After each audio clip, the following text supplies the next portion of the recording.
Alright, welcome back to Cooking Experiments.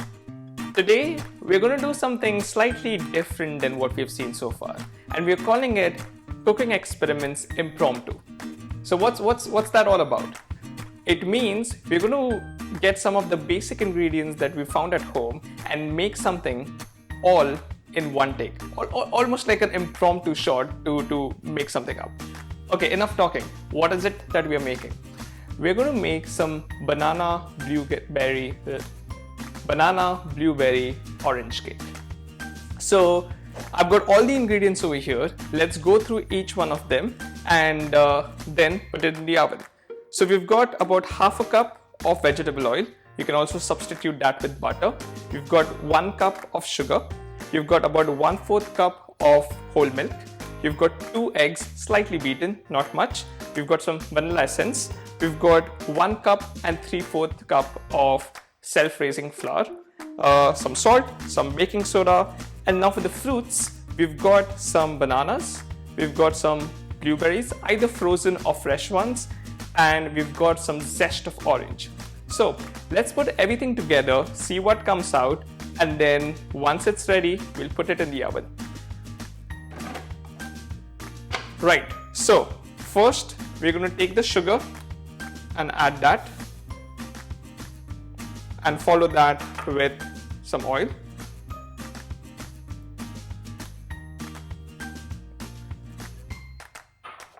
And we want to beat it for about a couple of minutes to let some air go through. So for about a couple of minutes, we're going to let it go.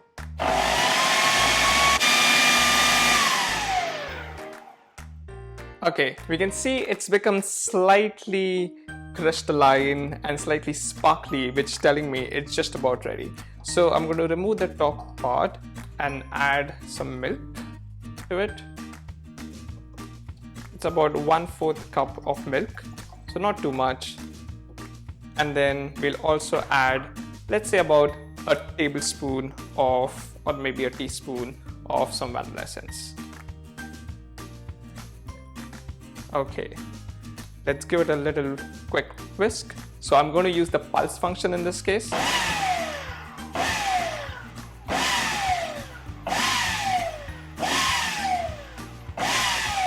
And I think that's about it. Next, we'll add 2 eggs. These eggs were slightly beaten at the start. You don't have to, because once you put that in, everything's going to all get one messy thing. Right, let's add the eggs.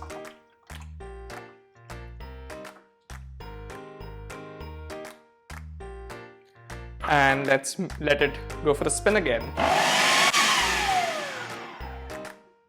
So I let that go on for about 30 seconds. Now it's time for our flour. So in this case, we're obviously going to take the top off. One thing that I did not know when we had started to learn how to start baking is the difference between all-purpose flours and self-raising flour. And I think for anyone who's not very sure, it's actually really simple. If you are using all-purpose flour, you need to add some kind of a levitating agent. Usually that's baking powder. And then if you are using a self-raising flour, you don't need that kind of a levitating agent. So because I'm using self-raising flour, I'm going to clean the surface a little bit. We don't need to add baking powder. However, we are going to add some baking soda, which is going to give it some bubbles, hopefully, when we put it in the oven. And baking soda, it's a very interesting scientific fact, releases carbon dioxide when we put it in the oven. And so you need to add a little bit of that to create those bubbles, but not too much, because you can definitely taste the baking soda if you add too much of it. So add it, but with caution. Also, let's add a little bit of salt, not too much. We obviously want this sweet, but salt really helps to get all of that together. Right, now we've added our dry ingredients. Let's put the lid back on and let it go on for maybe a minute. So that actually took less than 30 seconds, and I can see within 30 seconds, it smells like flour. So it doesn't smell anything different, but I can see that there is one consistency. In fact, I'm going to use a teaspoon and just slide it around just to see if there are any non-mixed substances. Looks pretty straight, pretty smooth. So I'm going to taste a little bit.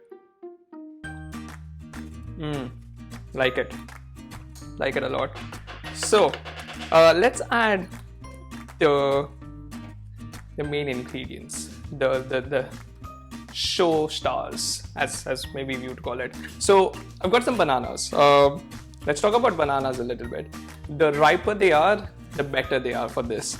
So these 3 bananas were extremely ripe. You could see they were turning blackish, and we just didn't want to waste them. So we decided to make this banana cake bread basically because of these bananas. So they were slightly mashed before putting them in, but those are 3 bananas as we saw. We are first actually going to add some orange zest, and that adds a really nice citrusy flavor to it. So we'll add some orange zest next, and we'll let it spin, because essentially you want to put the blueberries as the last thing. You don't want the blueberries to burst open too much. So that's why blueberries go last. With this, I'm going to close the food processor. Before I start this, I'm actually going to start the oven, because that way we start preheating the oven when we have to put it in for a bake.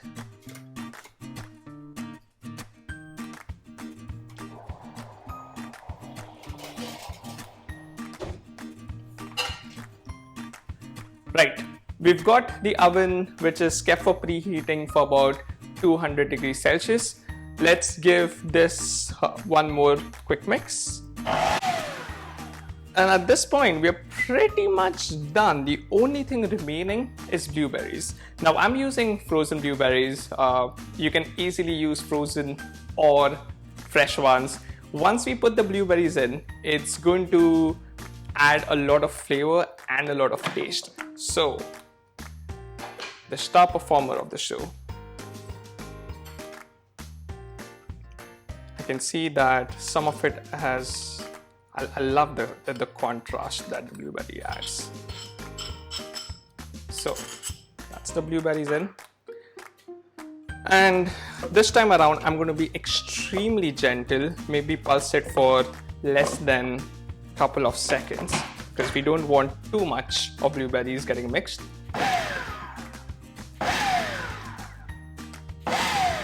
And at this point, I'm actually going to stop.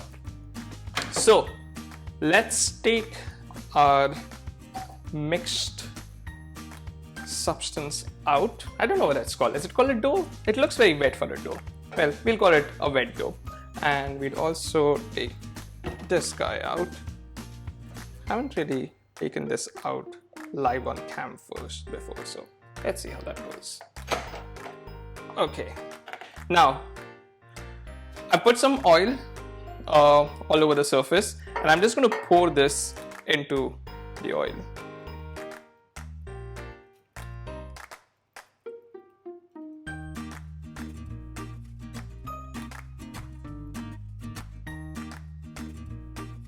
Now I want to make sure that I take every little piece of it, so I'm going to take a plastic spoon and just wipe everything down. Now some people might put some blueberries on the top. I've actually had a bad experience by putting blueberries or dates on the top because they end up burning a little bit, so I am not going to add any of that. I'm just going to let this guy stay. And I think we are pretty much ready for this to go in the oven. So I'm gonna put this guy down. Oh, maybe some kitchen napkins would be great. So I'll be back.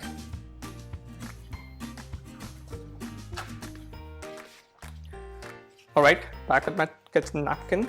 And you want to make sure that if you did drip anything on the sides, you clear it off, because otherwise it's just going to burn and that's not going to be great. So we've got it ready.